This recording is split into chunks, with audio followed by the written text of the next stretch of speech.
सभी देवी देवताओं और उपस्थित भक्त जनों को मेरा सादर प्रणाम है।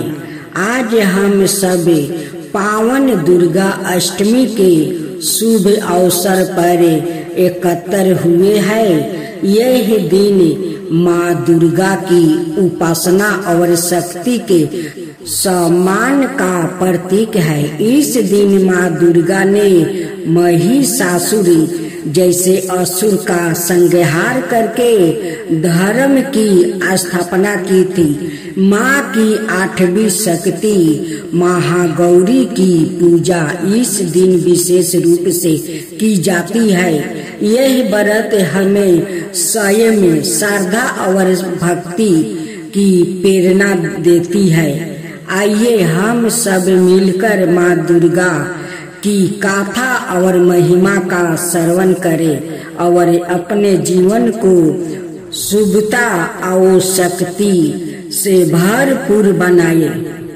आज आप सुनेंगे मासिक दुर्गा अष्टमी की व्रत कथा।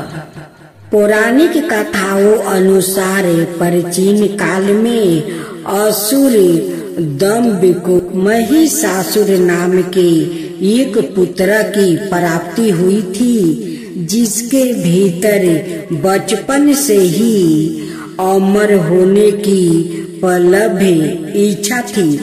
अपनी इस इच्छा की पूर्ति के लिए उसने अमर होने का वरदान हासिल करने के लिए ब्रह्मा जी की घोर तपस्या आरंभ की।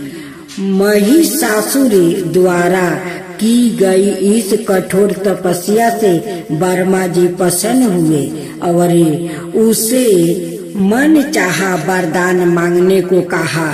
ऐसे में महिषासुर जो सिर्फ अमर होना चाहता था, उनसे ब्रह्मा जी से वरदान मांगते हुए खुद को अमर करने के लिए उन्हें वादा कर दिया।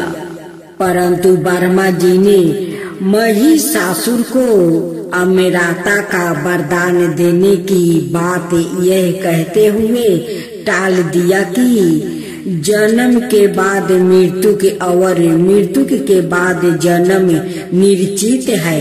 इसलिए अमरता जैसी किसी बात का कोई अस्तित्व नहीं है। जिसके बाद ब्रह्मा जी की बात सुनकर महिषासुर ने उनसे एक अनाय वरदान मांगने की इच्छा जताई और कहा कि ठीक है स्वामी, यदि मृत्यु को होना तय है तो मुझे ऐसा वरदान दीजिए कि मेरी मृत्यु की किसी स्त्री के हाथ से ही हो सके, अलावा अनाय कोई दैत्य मानव या देवता कोई भी मेरा वध ना कर पाए।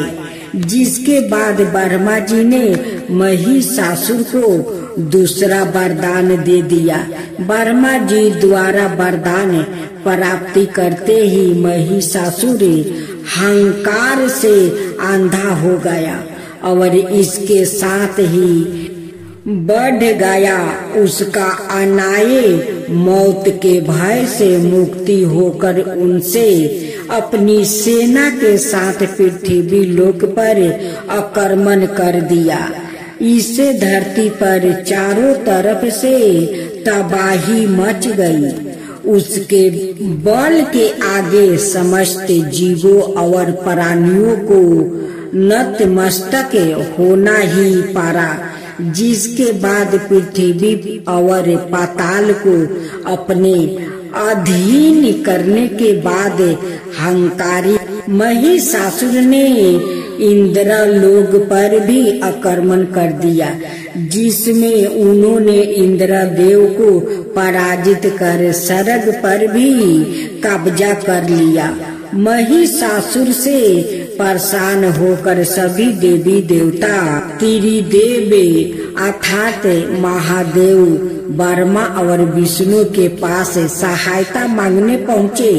इस पर विष्णु जी ने उनके अंत के लिए देवी शक्ति के निर्माण की सलाह दिया, जिसके बाद सभी देवताओं ने मिलकर देवी शक्ति को सहायता के लिए पुकारा और इस पुकार को सुनकर सभी देवताओं के शरीर से निकले तेज ने एक अत्यंत खूबसूरत सुंदरी का निर्माण किया।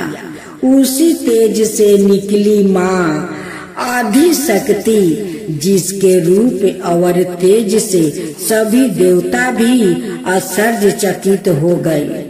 तीरी देवों की मदद से निर्मित हुई देवी दुर्गा को हिमवन ने सवारी के लिए सिंह दिया और इसी प्रकार वहाँ मौजूद सभी देवताओं ने भी माँ को अपने एक एक अस्त्र शस्त्र सौंपे और इस तरह स्वर्ग में देवी दुर्गा को इस समस्या हेतु तैयार किया गया।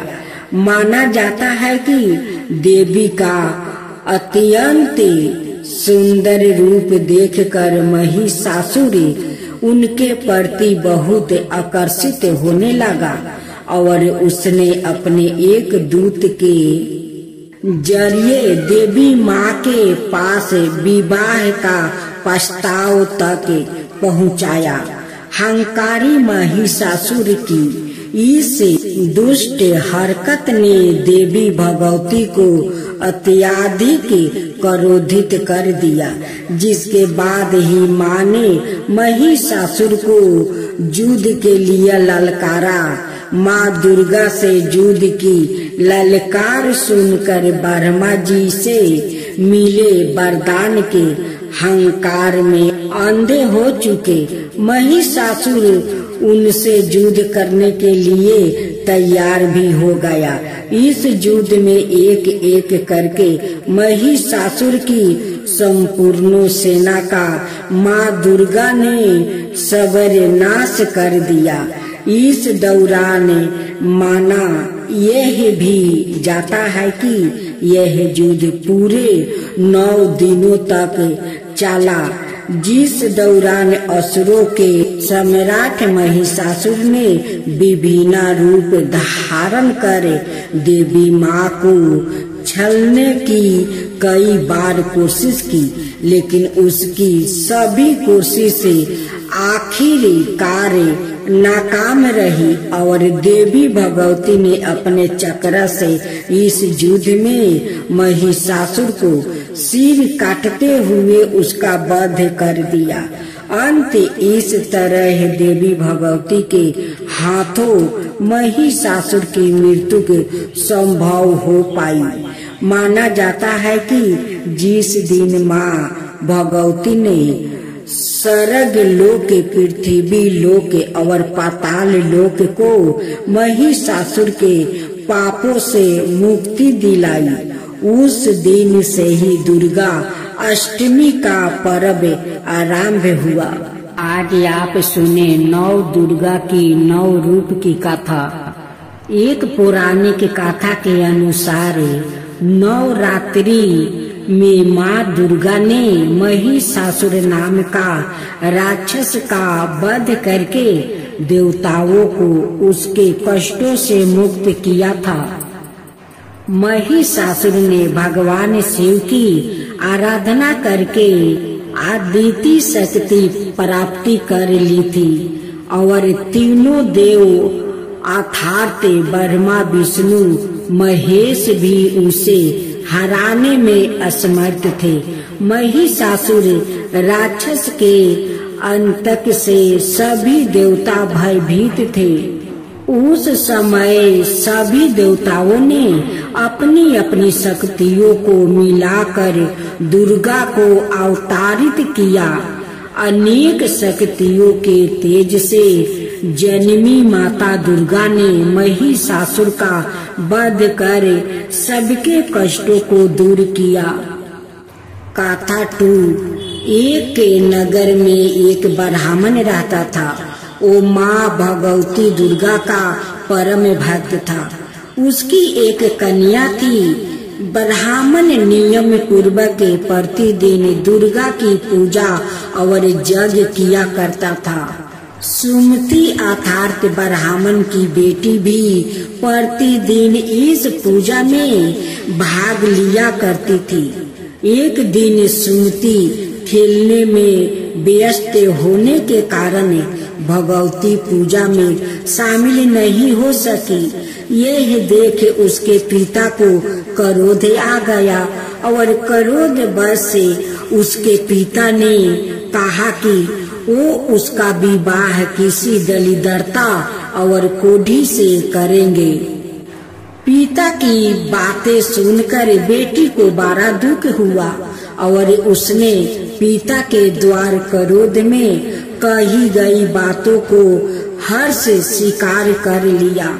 कई बार प्रयास करने से भी भाग्य का लिखा नहीं बदलता है।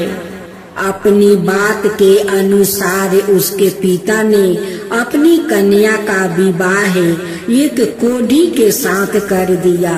सुमति अपने पिता के साथ विवाह कर चली गई। उसके पिता का घर न होने के कारण उसे वन में घास के आसन पर रात भर कष्ट में बितानी पड़ी। गरीब कन्या की यह दशा देखकर माता भगवती उसके द्वारा पिछले जन्म में की गई उसके पुण्य प्रभाव से प्रकट हुई और सुमति से बोली, हे कन्या, मैं तुम पर प्रसन्न हूँ। मैं तुम्हें कुछ देना चाहती हूँ, मांगो, क्या मांगती हो? इस पर सुमति ने उनसे पूछा कि आप मेरी किस बात पर प्रसन्न है? कन्या की यह बात सुनकर देवी कहने लगी, मैं तुम पर पूर्व जन्म के तुम्हारे पुण्य के प्रभाव से प्रसन्न हूँ। तुम पूर्व जन्म में भील की पतिव्रता स्त्री थी। एक दिन तुम्हारे पिता भील द्वारा चोरी करने के कारण तुम दोनों को सिपाहियों ने पकड़ कर जेल खाने में कैद कर दिया था। उन लोग ने तुम्हें और तुम्हारे पिता को भोजन भी नहीं दिया था। इस प्रकार नवरात्रि के दिनों में तुमने ना तो कुछ खाया और ना ही जल पिया। इसलिए 9 दिन तक नवरात्रि व्रत का फल तुम्हें प्राप्ति हुआ। हे ब्राह्मणी, उन दिनों अनजानों में जो व्रत हुआ उस व्रत के प्रभाव से प्रसन्न होकर आज मैं तुम्हें मनोवांछित वरदान दे रही हूँ। कन्या बोली कि अगर आप मुझ पर प्रसन्न है तो कृपा करके मेरे पति का क्रोध दूर कर दीजिए। माता ने कन्या की यह इच्छा शीघ्र पूरी कर दिया। उसके पिता का शरीर माता भगवती की कृपा से निरोगी हो गया। कथा 3 रामायण के एक प्रसंग के अनुसार भगवान श्री राम, लक्ष्मण, हनुमान वो समस्त वानरों सेना द्वारा आश्विन शुक्ला प्रतिपद से 9वीं तक 9 दिनों तक माता शक्ति की उपासना करे। 10वीं तिथि को लंका पर आक्रमण प्राप्ति किया था। इस तरह नवरात्रि में माता दुर्गा की पूजा करने की प्रथा के पीछे कई कथाएं प्रचलित है, जिसके बाद से ही नवरात्रि का पर्व आरंभ हुआ और माता दुर्गा की पूजा होने लगी।